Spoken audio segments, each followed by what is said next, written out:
بسم اللہ الرحمن الرحیم۔ السلام علیکم، ویلکم ٹو اسلامک پلسز۔ آج کی ویڈیو میں ہم لوگوں نے گرامر کا جو ٹاپک ڈسکس کرنا ہے وہ ہے جملہ فعلیہ۔ اس میں ہم لوگ چیک کریں گے کہ جملہ فعلیہ کی ڈیفینیشن کیا ہے، کن الفاظ میں ہم اس کی تعریف بیان کر سکتے ہیں، اس کی کیا مثالیں ہو سکتی ہیں، اس کے حصے کتنے ہیں، اور قرآنی آیات میں یا قرآن مجید میں یا جو ہماری ڈیلی روٹین لائف ہے اس میں ہم جملہ فعلیہ کا استعمال کیسے کرتے ہیں، کیسے اس کی پہچان کر سکتے ہیں۔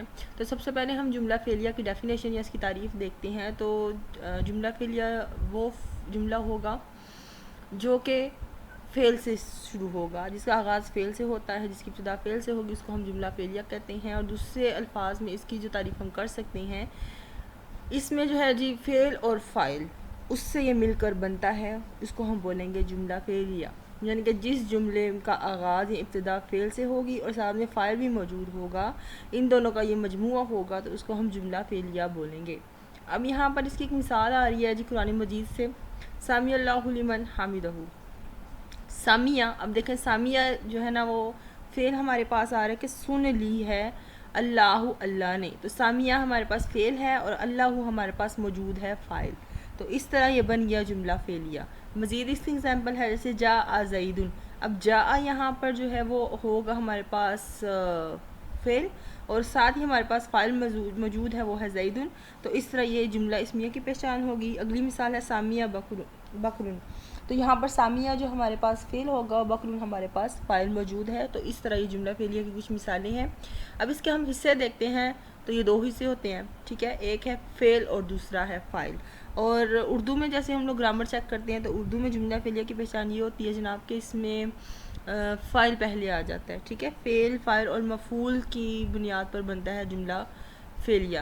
جبکہ عربک میں جو ہے نا اس کا یہ ایک اصول ہوتا ہے کہ اس میں فعل پہلے آتا ہے اور فاعل بعد میں آئے گا تو وہ جملہ فعلیہ بنے گا۔ اب اس کے کچھ اصول ہیں کہ ہم لوگوں نے جملہ فعلیہ اگر بنانا ہے تو کن باتوں کو ہم نے مد نظر رکھنا ہے یا اس کی پہچان ہم کیسے کر سکتی ہیں۔ اس میں سب سے پہلے آ جاتا ہے کہ اگر فعل لازم ہو تو فعل اور فاعل کے ملنے سے جملہ مکمل ہو جاتا ہے۔ اب فعل لازم کس کو کہتے ہیں جی؟ فعل لازم میں فعل کے ساتھ ضروری ہوتا ہے فاعل کا ہونا، یعنی کہ ان دونوں کا اگر مجموعہ ہوگا تو اس کو ہم فعل لازم یہ اس کیٹیگری میں فال کرے گا، ٹھیک ہے جی۔ تو اس کو ہم بولیں گے کہ یہ جملہ فعلیہ کی ایک قسم کہہ لیں کہ فعل لازم ہوگا۔ جیسے اس ایگزامپل یہاں پر مینشن ہے کہ جاء احمد، کہ احمد آیا۔ اب دیکھیں یہاں پر جاء سب سے پہلے آگے ہمارے پاس فعل اور احمد ہمارے پاس ہے فاعل۔ جب جاء اگر ہم استعمال کرتے ہیں سمپل کون آیا، کہاں سے آیا، کون تھا، مذکر تھا مؤنث تھا، وہ پہچان نہیں ہوگی، تو اس کے لیے ضروری ہے فعل لازم میں کہ فعل کے ساتھ فاعل کا موجود ہونا، ٹھیک ہے۔ جیسے ذہب زید ایک مثال ہے کہ زید گیا۔ اردو میں ہم اگر اس کی تعریف کرتے ہیں یا اس کی ٹرانسلیشن کرتے ہیں، ترجمہ کرتے ہیں، تو وہ اس انداز میں ہوتا ہے کہ جیسے ذہب زید زید گیا، ٹھیک ہے، تو اس میں فاعل پہلے ہے، جبکہ عربک میں ذہب جو ہے نا وہ فعل پہلے آ رہا ہے، تو اس طرح یہ اس کا ایک اصول ہوگا۔ اس کے بعد اگر فعل متعدی ہو تو فاعل کے ساتھ مفعول بھی ہوگا۔ اب فعل لازم میں صرف فعل کے ساتھ فاعل کا ہونا ضروری ہے، اور فعل متعدی میں جو ہے وہ فعل کے ساتھ اگر فاعل ہے تو اس کے ساتھ اگر مفعول ضرور ہوگا تو وہ اس کیٹیگری میں آئے گا، ٹھیک ہے۔ اب اس کی مثال ہم دیکھتے ہیں تو پھر ہمیں زیادہ سمجھ آ جائے گی۔ جیسے کاتبہ سعد رسالۃ، کہ سعد نے ایک خط لکھا۔ اب کاتبہ جو ہے ہمارے پاس موجود ہے فعل، سعد ہمارے پاس آ رہا ہے فاعل، اور رسالۃ جو ہے وہ ہمارے پاس ہوگا مفعول۔ تو ان تینوں الفاظ کا جو مجموعہ ہے وہ فعل جملہ فعلیہ میں فعل متعدی کی کیٹیگری میں آئے گا۔ اس کے بعد اگلا اصول ہم دیکھتے ہیں، تو فعل فاعل اور مفعول کے ملنے سے جملہ فعلیہ بنتا ہے، ٹھیک ہے۔ اب تین چیزوں سے مل کر جملہ فعلیہ بنے گا۔ اس میں اس کی ایگزامپل اس طرح ہم دیکھتے ہیں کہ اس طرح زید تفاحۃ، کہ زید نے خریدا ہے ایک عدد سیب، ٹھیک ہے۔ تو اس میں جو ہے وہ اس طرح خریدنا ایک ایکشن پرفارم کیا گیا ہے جو کہ فعل ہوگا۔ زید ہمارے پاس فاعل ہے جس نے کام سر انجام دیا، تفاحۃ اس نے خریدا ہے اس کو سیب کو، تو یہ ہمارے پاس مفعول آ جائے گا۔ اچھا اس کا ایک اصول یہ بھی ہے فعل متعدی کے ساتھ، یعنی کہ جس میں فعل کے ساتھ اگر فاعل آ رہا ہے ساتھ میں مفعول بھی ہوگا، تو کبھی کبھی ایسا بھی ہوتا ہے کہ مفعول دو ہو جاتے ہیں، ٹھیک ہے۔ جیسے اتی الغنی الفقیرۃ ربیۃ، ٹھیک ہے، عطا ہمارے پاس آ رہا ہے فعل، غنی ہمارے پاس آ رہا ہے فاعل، فقیرن اور ربیعۃ ہمارے پاس 2 مفعول ہو جائیں گے. ٹھیک ہے، ایک اس کی یہ اصول بھی آ جاتا ہے کہ کبھی کبھار اس میں 2 مفعول بھی آ جاتے ہیں. اچھا، اب اس کی پہچان کیا ہوگی، اعراب کا کیا اس میں آ جاتا ہے. فاعل مرفوع ہوتا ہے اور مفعول منصوب ہوتا ہے. اب دیکھیں جیسے یہاں پر مثال ہے قاتل داؤد جالوتا. ٹھیک ہے، قاتل ہمارے پاس آ گیا فعل داؤد. اب آخری حرف داؤد کا جو دال آ رہا ہے، اس کا جو آخری حرف ہے اس کے اوپر آ رہی ہے پیش.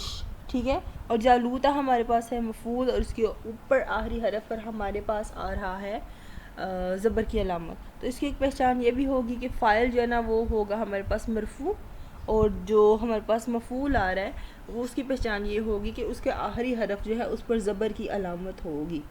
ٹھیک ہے، اور جیسے اگزامپل ہم اور اس میں ایڈ کر رہے تھے ڈیلی ٹی لائف میں، جیسے ضربا زیدن خالدن. ٹھیک ہے، اب ضربا ہمارے پاس آ جائے گا فعل، زیدن ہمارے پاس آ جائے گا فاعل، اور اس کے بعد خالدن جو ہے نا وہ ہمارے پاس آ جائے گا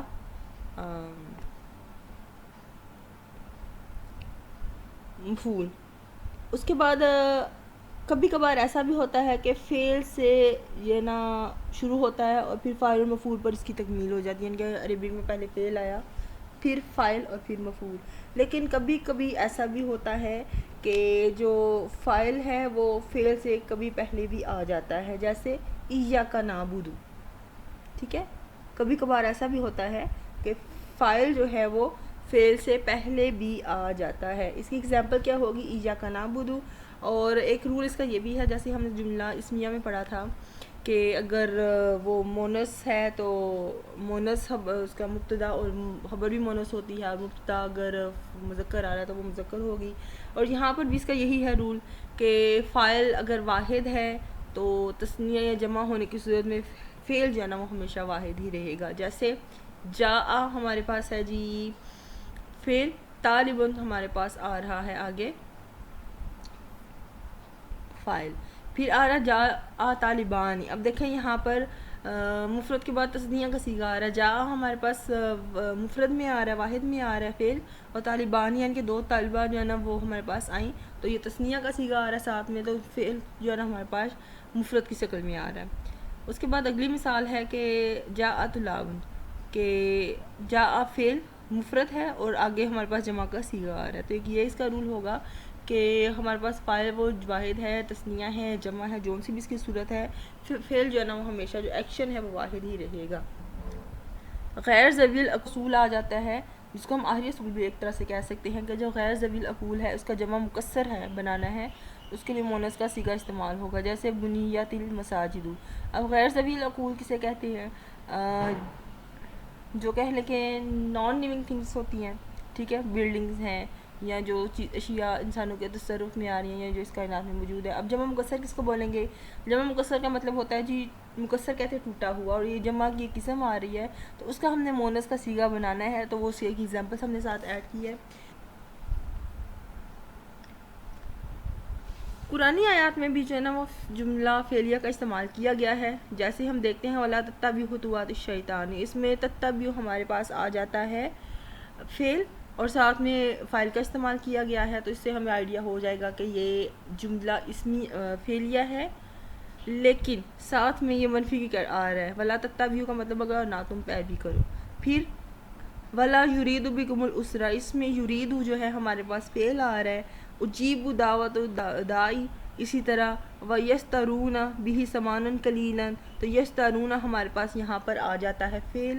اور وَلَا يُكَلِّمُهُمُ اللَّهُ یوم القیامت، تو یہاں پر یکلمہم جو ہے نا ہمارے پاس ایک مثال آ رہی ہے جملہ فعلیہ کی. تو یہ ہمارا آج کا لیکچر تھا جس میں ہم لوگوں نے ڈسکس کیا ہے جملہ فعلیہ کو. انشاءاللہ نیکسٹ ہم مزید گرامر کے حوالے سے پڑھیں گے. اللہ حافظ.